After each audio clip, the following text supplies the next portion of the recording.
नमस्कार बच्चों, कैसे हैं आप सब। आशा करती हूँ कि आप सभी स्वस्थ और अच्छे होंगे। मैं डॉक्टर ममता शुक्ला, माध्यमिक शिक्षक, शासकीय हाई स्कूल लोही, रीवा, मध्य प्रदेश से। और आज हम पढ़ेंगे कक्षा 10वीं की विज्ञान, और हम पढ़ेंगे उसमें जैव प्रक्रम भाग 2। जैव प्रक्रम भाग 1 हम पिछले वीडियो में पढ़ चुके हैं। उसके आगे अब हम पढ़ेंगे जैव प्रक्रम भाग 2। इस वीडियो में हम पढ़ेंगे पोषण किसे कहते हैं, पोषण के प्रकार क्या हैं, और हम पढ़ेंगे स्वपोषी पोषण और विषमपोषी पोषण के बारे में। तो चलिए शुरू करते हैं।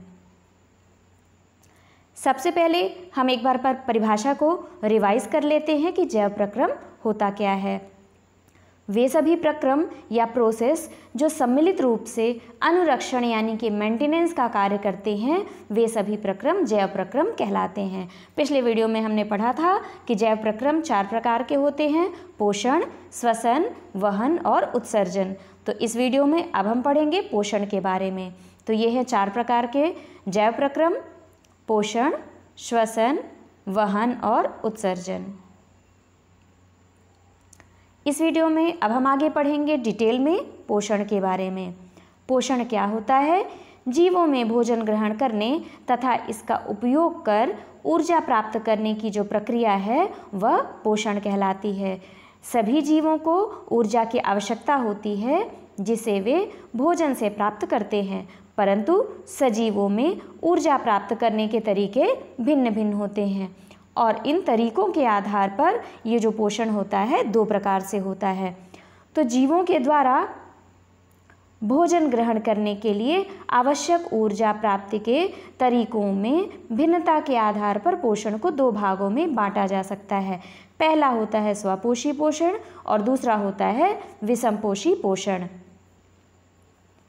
जब हम बात करते हैं स्वपोषी पोषण की, तो नाम से ही पता चलता है स्व यानी स्वयं, पोषी यानी पोषण, अर्थात खुद से बनाया भोजन से ऊर्जा प्राप्त करने वाले जीव जो है वो स्वपोषी पोषण कहलाते हैं। अंग्रेजी में इसे ऑटोट्रॉप्स कहते हैं।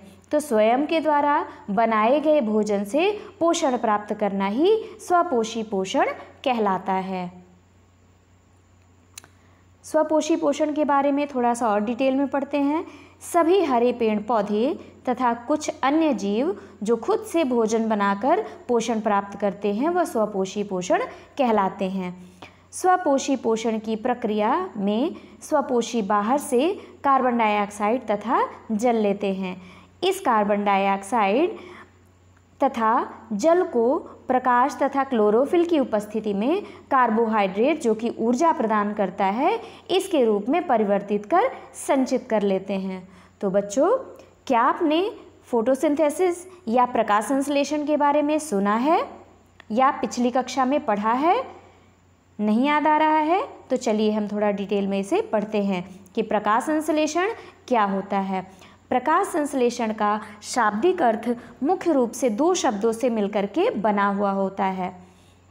अंग्रेजी में अगर हम बात करते हैं तो इसे फोटोसिंथेसिस कहते हैं, यानी कि फोटो का अर्थ होता है प्रकाश और सिंथेसिस का अर्थ होता है बनाना। अर्थात फोटो का अर्थ है प्रकाश, सिंथेसिस का अर्थ है बनाना, अर्थात प्रकाश की उपस्थिति में भोजन बनाने की जो क्रिया है वो कहलाती है फोटोसिंथेसिस यानी प्रकाश संश्लेषण। अब ये जो प्रकाश संश्लेषण की क्रिया होती है उसके लिए कुछ कच्चे सामान की ज़रूरत होती है। अब ये पदार्थ कौन कौन से होते हैं, जिनमें से पहला है सूर्य का प्रकाश, दूसरा है कार्बन डाइऑक्साइड, तीसरा है जल और चौथी आवश्यक चीज़ है क्लोरोफिल, जो कि पौधों की पत्तियों में हरे भाग में पाया जाता है। अगर हम प्रकाश संश्लेषण की क्रिया को कुछ इस चित्र के माध्यम से समझने का प्रयास करें तो यहाँ पर है ये पौधों की हरी पत्तियाँ हैं।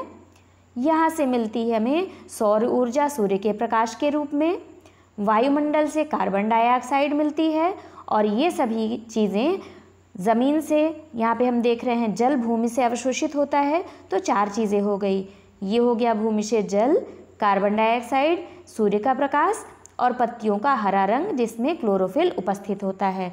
ये सभी आपस में क्रिया करके ग्लूकोज नामक भोज्य पदार्थ का निर्माण करते हैं और साथ में ऑक्सीजन गैस यहाँ पे निकल रही है। तो प्रकाश संश्लेषण की इस क्रिया को कुछ हम इस तरह से भी समझ सकते हैं। अब ये जो प्रकाश संश्लेषण की क्रिया होती है कई चरणों में पूरी होती है। तो इसका जो पहला चरण होता है उस चरण में क्या है, क्लोरोफिल द्वारा प्रकाश ऊर्जा को अवशोषित करना। दूसरे चरण में प्रकाश ऊर्जा को रासायनिक ऊर्जा में रूपांतरित करना। तीसरे चरण में जल के अणुओं का हाइड्रोजन तथा ऑक्सीजन की उपस्थिति में अपघटन तथा चौथा प्रक्रम है प्रकाश संश्लेषण का कार्बन डाइऑक्साइड का कार्बोहाइड्रेट में अपचयन। अब ये कुछ रासायनिक समीकरण आपको दिख रहा है। यदि हम प्रकाश संश्लेषण अभिक्रिया की बात करें तो इसे रासायनिक समीकरण के रूप में हम कुछ इस तरह लिख सकते हैं। यह समीकरण परीक्षा की दृष्टि से भी बहुत इम्पॉर्टेंट है, तो इसे सही तरीके से पढ़ना और सही तरीके से याद करना है। तो जैसा कि हमने पहले चैप्टर में पढ़ा था कि किसी भी रासायनिक अभिक्रिया में दो चीज़ें होती हैं, एक होता है अभिकारक और दूसरा होता है उत्पाद। अभिकारक तीर के निशान के बाईं ओर लिखे जाते हैं और उत्पाद जो होता है तीर के निशान के दाईं ओर लिखे जाते हैं। तो यहाँ पर हमने अभी चर्चा की कि प्रकाश संश्लेषण की क्रिया में अभिकारक कौन कौन से होंगे। तो पहली चीज़ होती है कार्बन डाइऑक्साइड, दूसरी चीज़ होती है जल, तीसरा है सूर्य का प्रकाश और चौथा है पौधों की हरी पत्तियों में पाया जाने वाला क्लोरोफिल। तो ये चार प्रकार के अभिकारक जब आपस में मिलते हैं तो जो भोज्य पदार्थ बनता है वो ग्लूकोज कहलाता है। साथ में ऑक्सीजन गैस निकलती है और कुछ वाष्प के कण भी निकलते हैं। अगर इसे हम समीकरण के रूप में पढ़ें तो कुछ इस तरह हम कह सकते हैं 6CO2 + 12H2O arrow C6H12O6 + 6O2 + 6H2O। ये समीकरण अच्छी तरीके से समझ लीजिए और इसे आपको याद भी करना है। फिर से हम एक बार पढ़ते हैं 6CO2 + 12H2O एरो, और एरो के ऊपर हम लिखेंगे सनलाइट एंड क्लोरोफिल, और इसके पश्चात क्या बनेगा C6H12O6 + 6O2 + 6H2O। ये समीकरण प्रकाश संश्लेषण अभिक्रिया का समीकरण है, जो परीक्षा में पूछा भी जाता है कि प्रकाश संश्लेषण अभिक्रिया किसे कहते हैं, समीकरण द्वारा समझाइए। तो ये हुआ इसका समीकरण, इसे अच्छे से याद कर लीजिए। पत्तियों की कोशिकाओं में हरे रंग के बिंदु कोशिकांग होते हैं, जिन्हें क्लोरोप्लास्ट या हरित लवक कहते हैं, जिनमें क्लोरोफिल होता है। हरी पत्तियों में उपस्थित ये क्लोरोफिल सूर्य के प्रकाश की ऊर्जा को अवशोषित करके रासायनिक परिवर्तन द्वारा रासायनिक ऊर्जा में बदल देते हैं।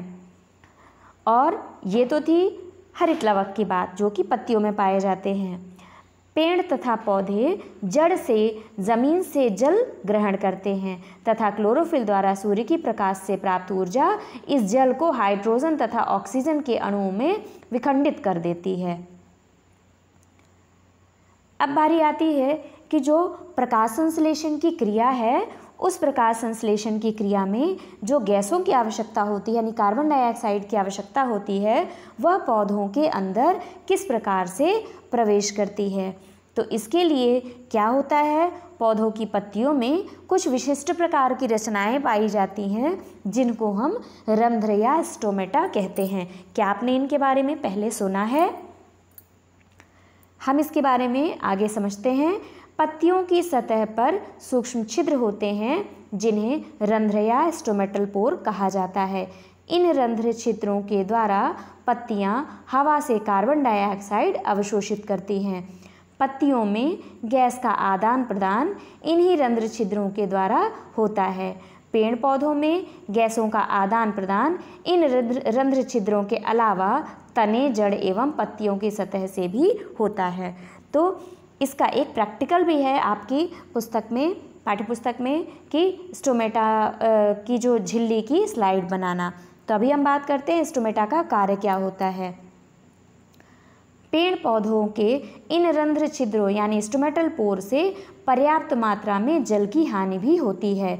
अतः जब प्रकाश संश्लेषण के लिए कार्बन डाइऑक्साइड की आवश्यकता नहीं होती है तब ये रंध्र छिद्र बंद हो जाते हैं और ये रंध्र छिद्र जो होते हैं वो खुलने और बंद होने की क्रिया लगातार चलती रहती है। रंध्रों का खुलना एवं बंद होना क्या होता है? तो रंध्रों का खुलना एवं बंद होना द्वार कोशिकाओं यानी गार्ड सेल्स का एक कार्य होता है। जब जल अंदर जाता है तो ये गार्ड सेल्स फूल जाती हैं और रंध्र के छिद्र खुल जाते हैं और जब द्वार कोशिकाएं सिकुड़ती हैं तो रंध्र छिद्र बंद हो जाते हैं और छिद्र के बंद हो जाने की स्थिति में पेड़ पौधों से जल की हानि नहीं होती है। कुछ इस तरह हम देख सकते हैं कि यहाँ पर हम देखेंगे कि गार्ड सेल्स क्या होती हैं। ये जो दो प्रकार की सेल्स यहाँ पे हमें दिख रही हैं ये कहलाती हैं द्वार कोशिकाएं यानी गार्ड सेल्स, और ये बीच का जो पोर्शन खुला दिख रहा है ये होते हैं रंध्र छिद्र। इन कोशिकाओं में, द्वार कोशिकाओं में हरे रंग का हरित लवक भी उपस्थित होता है। पहले वाले चित्र में रंध्र छिद्र खुले हुए हैं तो ये ओपन स्टोमेटा है यानी खुला हुआ रंध्र है। दूसरी स्थिति में हम देख रहे हैं बीच का छिद्र बंद है यानी कि स्टोमेटा बंद है। कुछ इस तरह भी हम देख सकते हैं कि यहाँ पर बीच में ये जो स्टोमेटा है ये खुला हुआ है। जब खुला हुआ है तो हम देख रहे हैं H2O के कण बाहर निकल रहे हैं और कार्बन डाइऑक्साइड अंदर आ रही है, ऑक्सीजन बाहर आ रही है। तो यहाँ पर रंध्रों के कार्य को हम कुछ ऐसे भी समझ सकते हैं कि खुले होने पर क्या हुआ, कार्बन डाइऑक्साइड अंदर आई और ऑक्सीजन बाहर गई, साथ में ही पानी के अणु भी बाहर निकलते हैं। तो रंध्रों का कार्य क्या हुआ, वाष्पोत्सर्जन करना यानी जल की मात्रा को वाष्प के रूप में निकालना, साथ ही साथ गैसों का आदान प्रदान, ऑक्सीजन को अंदर लेना, ऑक्सीजन बाहर निकालना और कार्बन डाइऑक्साइड जो है वो अंदर जाती है, जो किस काम में आती है, प्रकाश संश्लेषण की क्रिया में काम आती है। तो रंध्रों के कार्य को हम कुछ इस तरह से भी समझ सकते हैं। अब आगे हम बात करेंगे, एक छोटा सा वीडियो है जिसके माध्यम से हम देखेंगे रंध्रों के खुलने एवं बंद होने की क्रिया। यहाँ पर आप एक रंध्र देखेंगे और उस रंध्र पर ही आप ध्यान से फोकस करिएगा तो आपको ये रंध्र जो खुला हुआ है वो धीरे धीरे बंद होता दिखाई देगा। तो इस वीडियो में आप देखेंगे, बीच में आप देख रहे हैं ये जो रंध्र खुला हुआ है और धीरे धीरे जो गार्ड सेल्स हैं वो सिकुड़ने लगती हैं और आप देख रहे हैं कि रंध्र जो है वो बंद हो रहे हैं। एक स्थिति ऐसी आती है कि बीच की जो लाइन है वो बिल्कुल क्लोज हो जाती है यानी रंध्र छिद्र बंद हो जाते हैं और रंध्र छिद्र बंद होने के पश्चात कुछ समय बाद यही क्रिया पुनः दोहराई जाएगी और रंध्र वापस से खुल जाएंगे। यहाँ एक बात और देखिए कि ये जो रंध्र छिद्र हैं ये हल्के हरे कलर के दिखाई दे रहे हैं। उसका कारण क्या है, अभी हमने पढ़ा है कि गार्ड सेल्स में क्लोरोफिल भी मौजूद होता है जिसके कारण ये हरे दिखाई दे रहे हैं। अब देखिए दोनों गार्ड सेल्स जो होती हैं वो आपस में सिकुड़ गई हैं और रंध्र छिद्र देखिए बिल्कुल बंद हो गए हैं जो पहले खुले हुए थे। ठीक है, एक बार देखिए अभी यहाँ पर रंध्र छिद्र बिल्कुल बंद दिख रहे हैं। अब आपकी समझ के लिए इस वीडियो को मैं एक बार फिर से रिप्ले कर रही हूँ। देखिए ये बीच का रंध्र छिद्र खुला हुआ है और जैसे जैसे आप देखेंगे बिल्कुल धीरे धीरे ये रंध्र छिद्र बंद हो रहे हैं। ये लाइव जो है इस स्टोमेटा के लिए बनाया गया है, वीडियो बनाया गया है कि कैसे धीरे धीरे रंध्र छिद्र जो होते हैं बंद होते हैं। तो आप इसके माध्यम से देख सकते हैं कि कैसे ये रंध्र छिद्र धीरे धीरे गार्ड सेल सिकुड़ रही हैं और बीच की जो लाइनिंग है वो बंद हो रही है। एकदम अंत तक देखेंगे तो आप रंध्रों का खुलना एवं बंद होना आराम से समझ पाएंगे। देखिए धीरे धीरे ये पूरी तरह से बंद हो गए। तो जो रंध्र छिद्र शुरू में खुले हुए थे वो अब बंद हो गए हैं, यानी अब यहाँ पर क्या होगा, जल हानि जो वाष्प के रूप में वाष्पोत्सर्जन क्रिया हो रही है वो नहीं होगी और इस समय पे कार्बन डाइऑक्साइड भी अंदर नहीं आ रही है।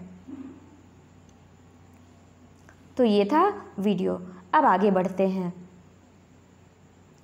अब बारी आती है विषमपोषी पोषण की कि विषमपोषी पोषण क्या होता है। अभी तक हमने पढ़ा स्वपोषी पोषण के बारे में। तो विषमपोषी पोषण क्या होता है? जब कोई जीव किसी अन्य जीव के द्वारा बनाए गए भोजन से पोषण प्राप्त करता है तो उसे हम विषमपोषी पोषण या हेटेरोट्रॉपिक न्यूट्रिशन कहते हैं। साथ ही ऐसे जीव जो दूसरे जीव द्वारा बनाए गए भोजन से पोषण प्राप्त करते हैं उन्हें विषमपोषी जीव भी कहते हैं। तो ये हो गया विषमपोषी पोषण और विषमपोषी जीव। पोषण की विधि भोजन के स्वरूप तथा उपलब्धता के आधार पर विभिन्न प्रकार की होती है। साथ ही पोषण प्राप्त करने के तरीके तथा जीव के भोजन ग्रहण करने के ढंग पर निर्भर करता है। सारे जीव भोजन की उपलब्धता तथा रहने के स्थान के अनुरूप ही विकसित होते हैं। कुछ जीव प्राप्त भोजन को ऊर्जा प्राप्ति के लिए शरीर के अंदर पाचन के द्वारा भी विघटित करते हैं। तो भोजन ग्रहण करने की जो विधि होती है वो विभिन्न जीवों में अलग अलग हो सकती है। एक कोशिकीय जीवों में अलग होगी, बहुकोशिकीय जीवों में अलग होगी, लेकिन ऊर्जा की आवश्यकता समस्त जीवों को होती है। इसलिए यह जो पोषण की विधि है अलग अलग प्रकार से ही सही लेकिन सभी जीवों में संपन्न होती है। अब उनमें से कुछ परजीवी भी होते हैं। परजीवी किसको कहेंगे? ऐसे जीव जो भोजन के लिए दूसरे जीवों पर आश्रित रहते हैं, जीवित जीवों पर आश्रित रहते हैं, वो परजीवी कहलाते हैं। जैसे अगर हम मनुष्य के परजीवी की बात करें तो मच्छर, खटमल जो है वो हमारे शरीर के परजीवी हैं जो हमारे शरीर से रक्त चूसकर और जीवन यापन करते हैं। कुछ इसी तरह पौधों में भी परजीवी पोषण होता है, यानी पोषण की विधियाँ पौधों एवं जंतुओं में सभी में अलग अलग प्रकार से पाई जाती हैं। अब हम बात करते हैं जीवों में पोषण की। तो जब हम जीवों में पोषण की बात करते हैं तो सबसे पहले बारी आती है अमीबा की। क्या आप अमीबा के बारे में जानते हैं? अमीबा क्या होता है? वास्तव में अमीबा एक कोशिकीय जीव होता है, यानी उसका पूरा जीवन चक्र एक ही कोशिका में संपन्न होता है। तो जब उसके शरीर में केवल एक ही कोशिका है फिर भी उसके शरीर में बाकी सारी क्रियाएं कैसे संपन्न होंगी? क्योंकि और कोई ऑर्गन्स तो है नहीं उसके पास, केवल एक कोशिका ही है। कैसी होती है वो आगे हम देखते हैं। अमीबा एक कोशिकीय जीव है।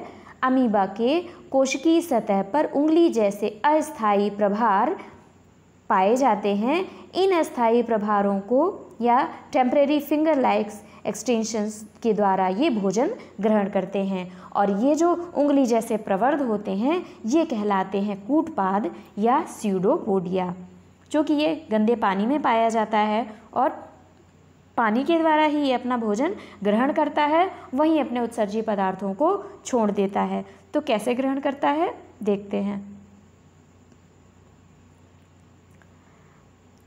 अमीबा के शरीर में बनने वाली जो फिंगर लाइक प्रोजेक्शन है ये फ्यूज्ड होकर के यानी संगलित होकर के फूड वैक्यूल यानी रिक्तिका का निर्माण करते हैं। यह खाद्य रिक्तिका अंदर जटिल पदार्थों का विघटन सरल पदार्थों में किया जाता है और वे कोशिका द्रव्य में विसरित कर दिए जाते हैं। बचा हुआ अपचित पदार्थ कोशिका की सतह की ओर गति करता हुआ आता है और शरीर के बाहर निष्कासित कर दिया जाता है। इसको आगे हम चित्र के माध्यम से समझते हैं।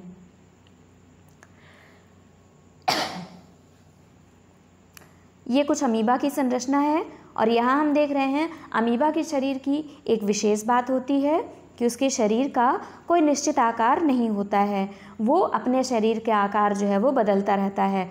तो जब भी कोई खाद्य कण अमीबा देखता है तो इसके शरीर से ये जो उंगली जैसे प्रवर्ध जिन्हें हम स्यूडोपोडिया कहते हैं वो बढ़ना शुरू कर देते हैं।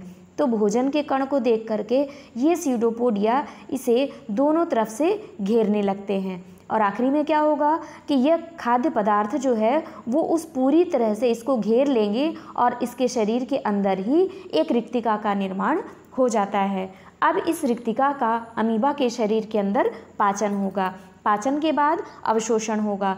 तो जितने भी आवश्यक पदार्थ उसे चाहिए तो यहाँ पर अवशोषित कर लिए जाते हैं और बचा हुआ जो उत्सर्जी पदार्थ है वापस से कोशिका की बाहर की तरफ आता है और यही फूड वैक्यूल यानी रिक्तिका जो है वो फटती है और उत्सर्जी पदार्थ जो होते हैं वो बाहर पानी में छोड़ दिए जाते हैं। तो कुछ इस तरह अमीबा जो कि एक कोशिकीय जीव है सिंगल सेल है उसकी बॉडी में, शरीर में, फिर भी उसमें पाचन की क्रिया किस प्रकार संपन्न होती है। तो अमीबा में ये जो भोजन ग्रहण करने की विधि है ये कहलाती है पिनोसाइटोसिस। परीक्षा की दृष्टि से यह इम्पॉर्टेंट क्वेश्चन है, बहुविकल्पीय क्वेश्चन में पूछा करता है या खाली स्थान में पूछता है कि अमीबा में भोजन ग्रहण करने की जो विधि है वो क्या कहलाती है। तो क्या उत्तर होगा इसका? पिनोसाइटोसिस।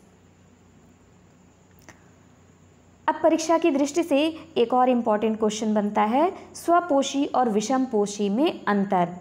अब तक हमने पढ़ा स्वपोषी और विषमपोषी जीवों के बारे में, अब हम जानते हैं इनके अंतर के बारे में। तो स्वपोषी पोषण क्या है? यह पोषण हरे पेड़ पौधों में पाया जाता है। भोजन निर्माण के लिए इसमें अकार्बनिक पदार्थों का उपयोग किया जाता है, इसलिए हरे पौधे जो होते हैं वह स्वपोषी कहलाते हैं। जबकि विषमपोषी पोषण क्या होता है? इसमें जंतुओं को अपने कार्बन ऊर्जा तथा आवश्यकता के लिए पौधों अथवा अन्य जीवों पर निर्भर रहना पड़ता है।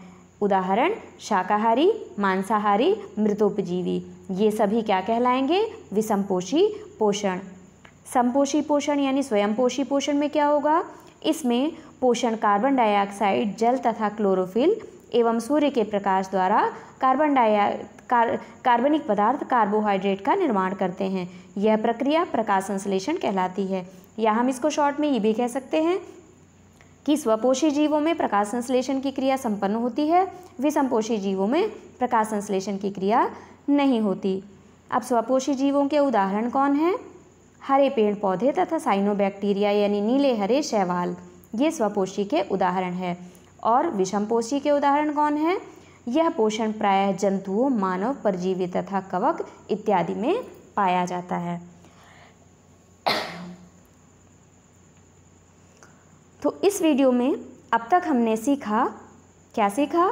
पहली चीज़ पोषण किसे कहते हैं, दूसरा स्वपोषी पोषण क्या होता है, तीसरा विषमपोषी पोषण क्या है, रंध्रों की संरचना कैसी होती है, रंध्र कैसे खुलते एवं बंद होते हैं, और अमीबा में पोषण। तो इतनी चीज़ें हमने इस वीडियो में पढ़ी। तो अब बच्चों, अब आपको करना क्या है? पिछले वीडियो की तरह इस वीडियो में भी आपको 2 कार्य दिए जाएंगे। पहला कार्य क्या है कि आपको पेज नंबर अपनी पाठ्यपुस्तक का विज्ञान की पेज नंबर 105 से लेके 108 तक आपको बहुत अच्छे से पढ़ना है और इस वीडियो के बारे में समझना है। अगले वीडियो में हम बात करेंगे मनुष्य में पोषण के बारे में। तो अगला काम आपको क्या करना है कि मानव में पोषण भी आप अगली क्लास में पढ़ के आएंगे। ठीक है, तो आज की वीडियो में बस इतना ही। कल हम पढ़ेंगे मानव में पोषण। तो तब तक के लिए धन्यवाद।